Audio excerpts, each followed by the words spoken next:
twongeye kubaha ikaze bakunzi ba CC Free TV, mwe mudahwema kureba video zacu buri munsi, turabakunda cyane cyane.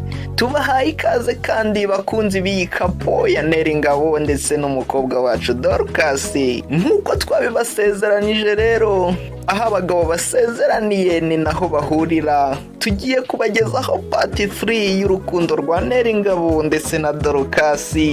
Niba udukurikiye utarakanda subscribe kuri no channel, turagusaba ngo ubanze uyikande, kuko tudahwema kukugezaho amakuru meza, amakuru utasanga ahandi, amakuru aba yagizwe ibanga, nta handi uyasanga usibye hano kuri CC Free TV. Kanda subscribe rero, ukande ndetse na notification kugira ngo uzajye abona tukiyashyiraho yo.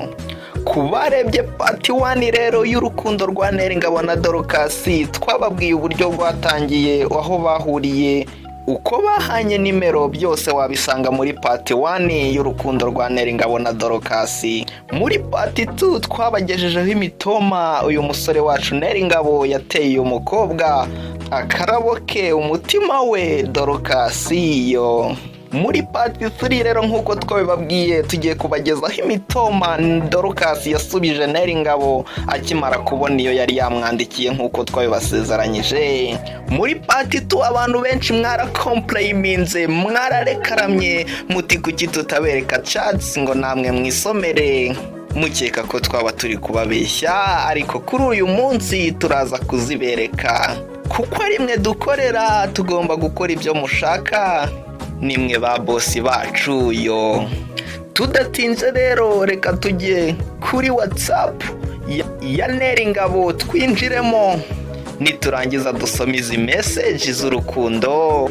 Nkuko mubibona rero, hano turi muri WhatsApp ya Neri Ngabo, ngira ngo murabibona kuri profile ye hariho cover ya album aherutse gusohora yise R&B 360 yo.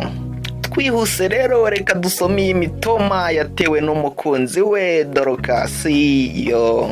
Hari abantu bamwe na bamwe bagiye batera komenti mu bice byabanje, bati ntibyari bikwiye, bati Dorcas n'umwana n'ibindi byinshi, ariko ndagira ngo mbabwire ko urukundo ari impumyi. Urukundo ntirureba imyaka, ntirureba umukire ndetse ntirureba umukene, ntirureba umusitari, ntirureba inzobe, ntirureba igikara. Urukundo ntirutoranya yo.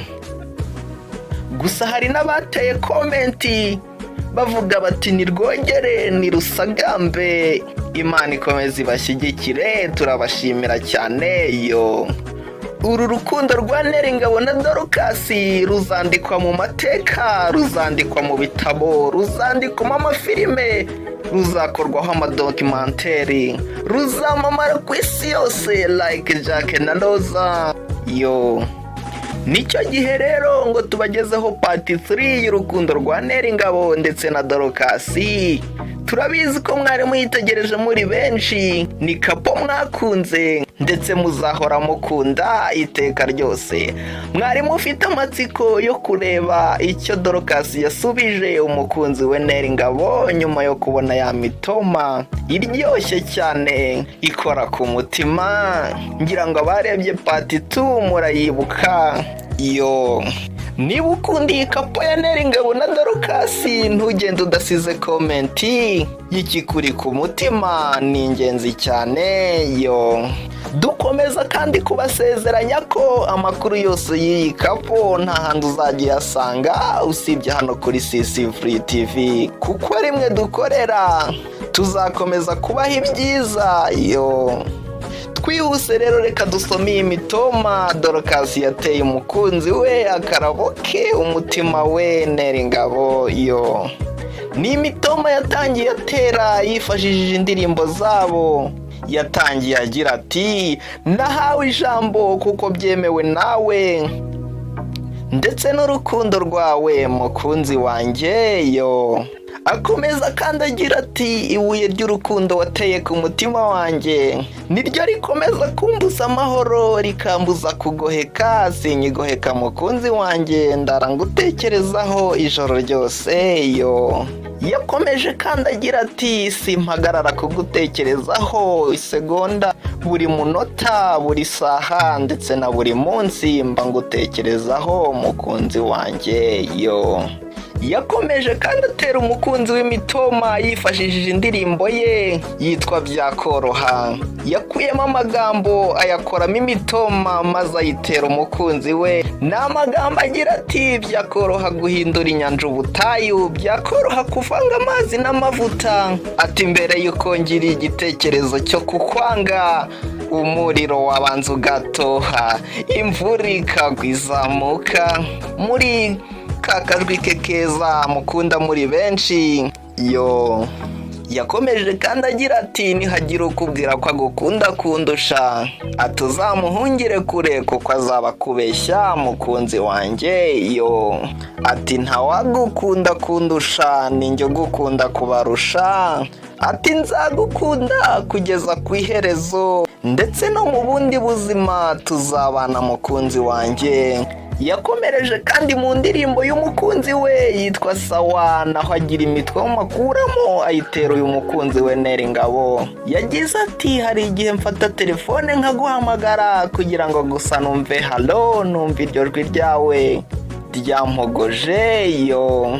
Yakomeje amutera imitoma yifashishije n'utundi turirimbo twiza cyane tw'urukundo, aho yakomeje agira ati: iyo unsekeye mukunzi numva waminyongezo yo.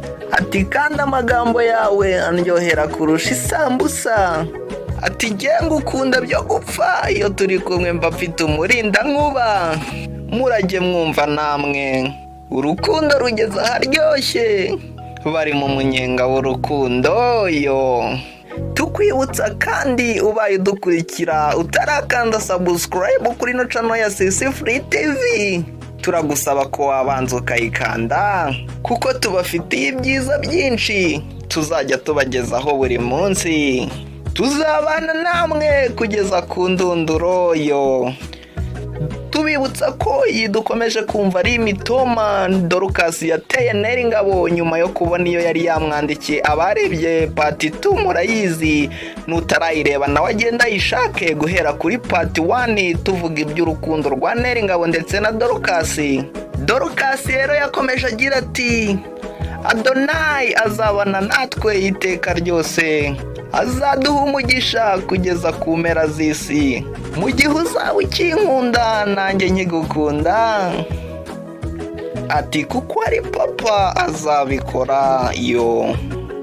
Ngayo nguko rero imitoma Dorcas yasubije Neri Ngabo nyuma yo kubona iyo yari yamwandikiye. Tugushimire aho twabanye kugeza ku mpera y'iyi nkuru, tukubwira ngo ntuzacikwe na part 4 nayo tuzakugezaho soon as possible.